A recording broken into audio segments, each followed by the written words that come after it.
स्वप्न वासव दत्तम के प्रथम अंक का अध्ययन हम कर रहे हैं। अभी तक हमने जो कथा पढ़ी है, जो श्लोक पढ़े हैं प्रथम अंक के, उसमें तपोवन का दृश्य है और उस तपोवन में वेश बदले हुए योगेंद्रायण और वासव दत्ता का प्रवेश है। उसके पश्चात राजकुमारी पद्मावती का भी वहाँ प्रवेश होता है और कांचुकीय जो कहता है वहाँ तक हम पढ़ चुके हैं। छठे श्लोक में हमने पढ़ा था कि पद्मावती कांचुकीय के माध्यम से कहलवाती है कि तपोवन में रहने वाले जो तपस्वी हैं उन्हें तीर्थों का जल, समिधा, पुष्प आदि हवन के लिए या यज्ञ के लिए या जो धर्म के कार्यों के लिए आवश्यक है, जो पदार्थ चाहिए या जो द्रव्य चाहिए, वो स्वयं अपनी इच्छा से बिना रोक टोक के वो ला सकते हैं। यहाँ तक हमने पढ़ा है। तो जब कांचुकीय कहता है कि हमारी राजकुमारी पद्मावती धर्माभिराम प्रिया, धर्म से प्रेम करने वाली हैं, धर्म में जो अनुराग रखते हैं उनसे भी वो प्रेम करने वाली हैं और उनके कुल का नियम ये है कि किसी भी प्रकार से किसी को बाधा नहीं पहुंचाई जानी चाहिए और तपस्वियों को विशेषकर, क्योंकि तपस्वी तपोवन में रहते हैं और उन्हें किसी प्रकार की बाधा ना हो, ऐसा कांचुकीय कहते हैं पद्मावती की ओर से।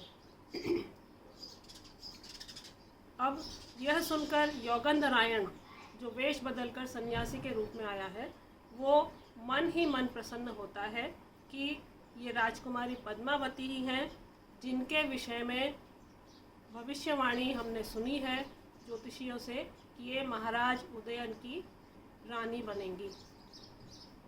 अब इसके बाद अगला श्लोक है 7वां।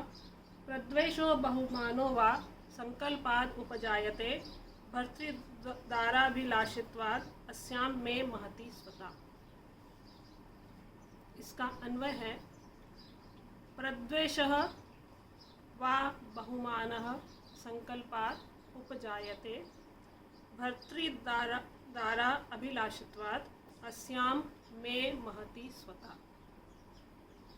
प्रद्वेषः घृणा वा बहुमानः या लगाव, संकल्पात् संकल्प से ही या मन के भावों से ही उपजायते उत्पन्न होते हैं, भर्तृदारा और हमारे स्वामी की पत्नी बनाने की अभिलषित्वाद इच्छा के कारण, अस्याम इनमें, में महती स्वता मेरा महती बहुत अधिक अपनापन उत्पन्न हो रहा है।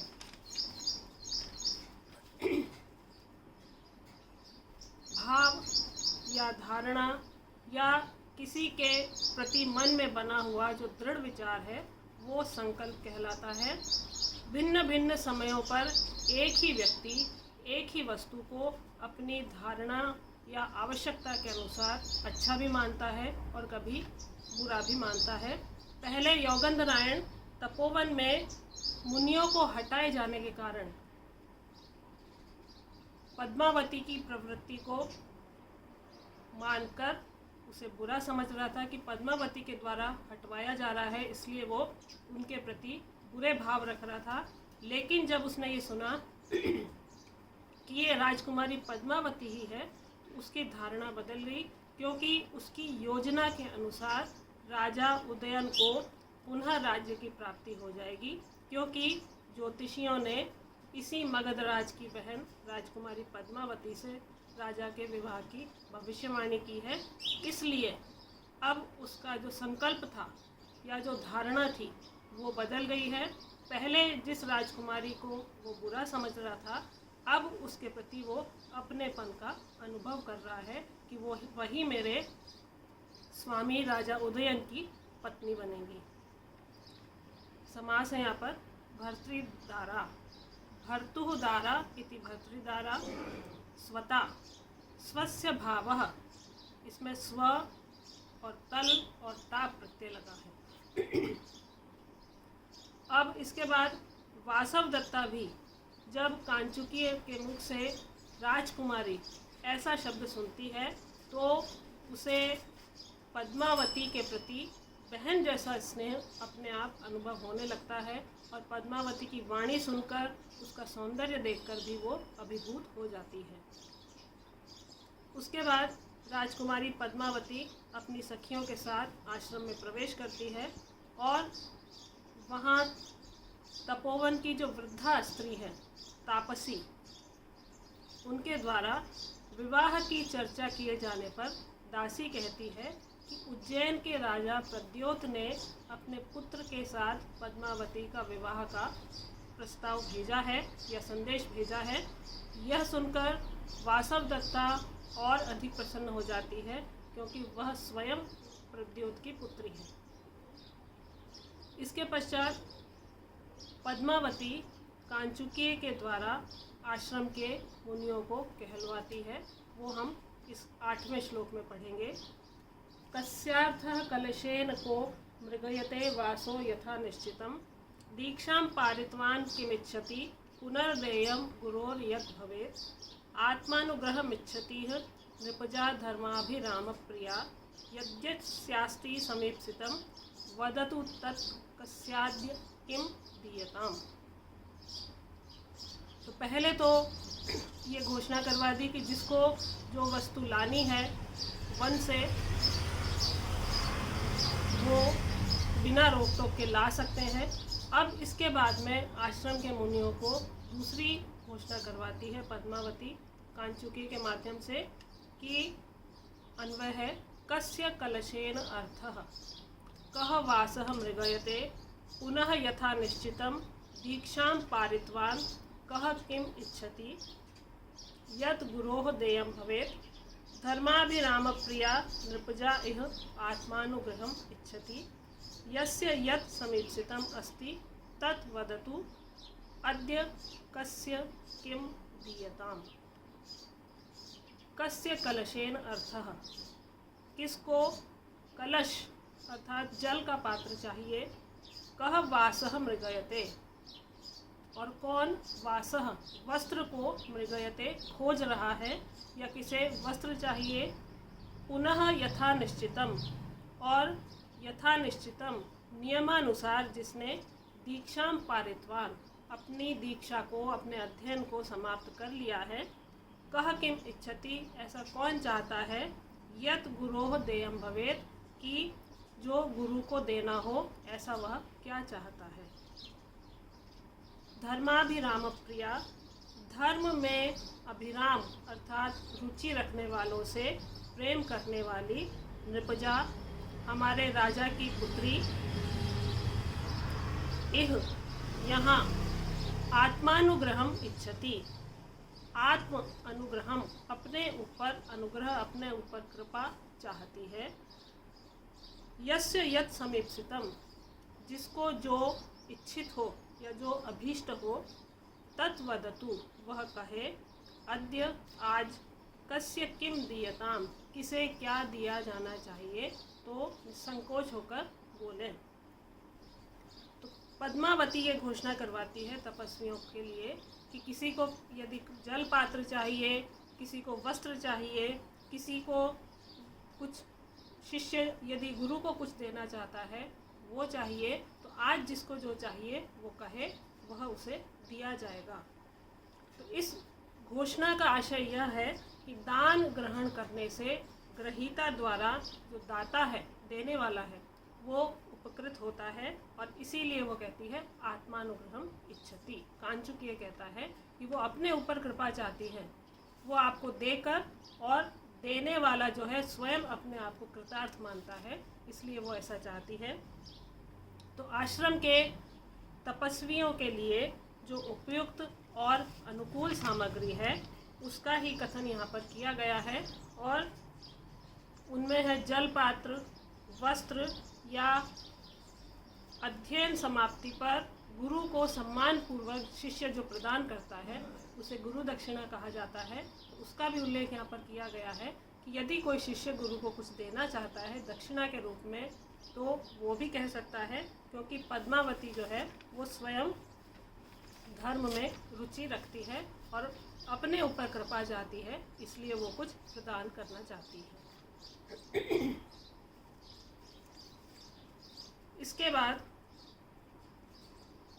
जब घोषणा हो जाती है तो आश्रम के मुनियों को उनकी आवश्यकता अनुसार जो वस्तुएं दान करनी है उसके विषय में कांचुकी कहता है कि वह आप कहिए, जिसको जो चाहिए या जो आवश्यकता है वह कहिए, उसे दिया जाएगा। यह सुनकर वहाँ तपस्वी तो कुछ नहीं कहते क्योंकि तपस्वी संतुष्ट हैं, लेकिन उसी आश्रम में या उसी तपोवन में बाहर से योगेंद्रनारायण और वासव दत्ता आए हैं। तो योगेंद्रनारायण ये घोषणा सुनकर मन ही मन सोचता है, दृष्ट उपायः, मुझे उपाय सूझ गया है। तो क्या उपाय सूझा है? वह कहता है, इयम में स्वसा प्रोषित भर्तृकाम। इयम में स्वसा, ये मेरी स्वसा, ये मेरी बहन है। प्रोषित भर्तृका, और प्रोषित भर्तृका एक प्रकार की नायिका होती है जिसका पति परदेश गया हुआ हो, उसे प्रोषित भर्तृका कहा जाता है। तो योगेंद्रनारायण कहता है कि ये मेरी बहन है, वासव दत्ता की ओर इशारा करके कहता है कि ये मेरी बहन है और इसके पति बाहर गए हुए हैं और मैं चाहता हूँ कि आप इसे अपने संरक्षण में कुछ दिन रखिए। क्योंकि अब ये अगले श्लोक में है, क्यों कहता है वो ऐसा? 9वां श्लोक है, कार्यम नैवार्थैर्नापि भोगैर्न वस्त्रैः काषायं नाहं काषायं वृत्ति हेतुः प्रपन्नः धीरा कन्ययं दृष्ट धर्म प्रचारा शक्ता चारित्रं रक्षितुं मे भगिन्याः। इसका अन्वय है, न एव अर्थैः न अपि भोगैः न वस्त्रैः कार्यं न अहं वृत्ति हेतोः काषायं प्रपन्नः इयं कन्या दृष्ट धर्म प्रचारा धीरा भगिन्याः चारितुं रक्षितुं शक्ता। न एव अर्थै, न तो मुझे अर्थ से प्रयोजन है, धन संपत्ति से मुझे कोई प्रयोजन नहीं है। न अपि भोगैः, और न भोग से अर्थात किसी प्रकार के सांसारिक सुखों से भी मुझे कोई प्रयोजन नहीं है। न वस्त्रैः कार्यम, और न ही मुझे वस्त्रों से कोई कार्य है या कोई प्रयोजन है। ये योगेंद्रनारायण का कथन है। न अहम वृत्ति हेतु, और न ही मैंने वृत्ति के लिए, अपना जीवन चलाने के लिए या आजीविका के लिए काषायम प्रपन्नः, इस काषाय को, इस गेरुए वस्त्र को मैंने प्रपन्नः धारण किया है।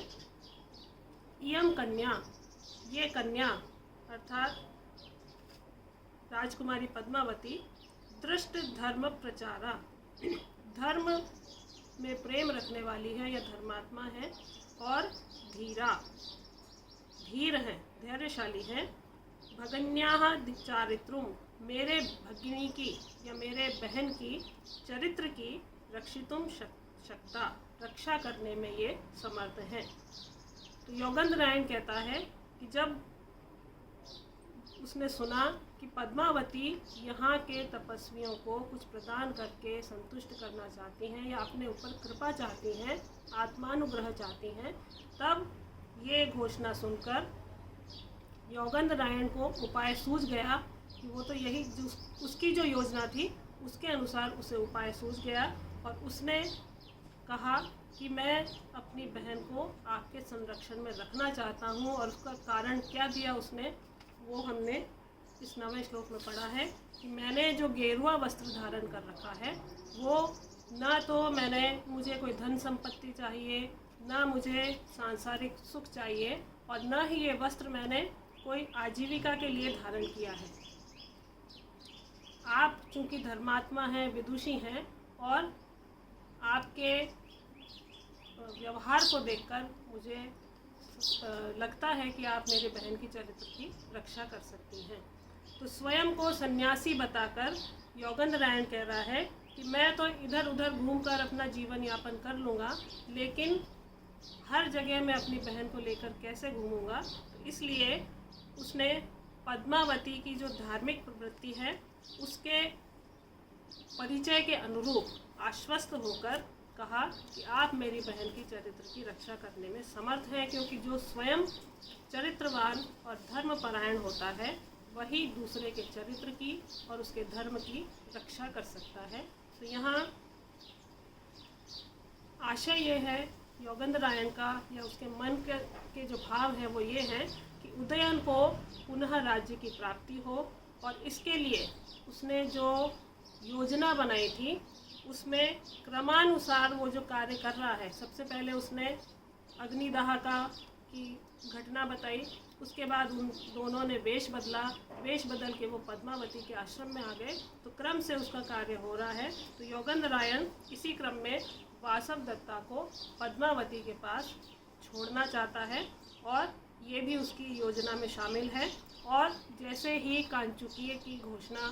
कांचुकी के मुख से पद्मावती की घोषणा उसने सुनी, तो उसको अपने योजना के लिए एक रास्ता सूझ गया, या उसको अपने आप उपाय सूझ गया, और उसने ये तुरंत प्रस्ताव रख दिया कि मेरी बहन को आप अपने पास में रख लीजिए।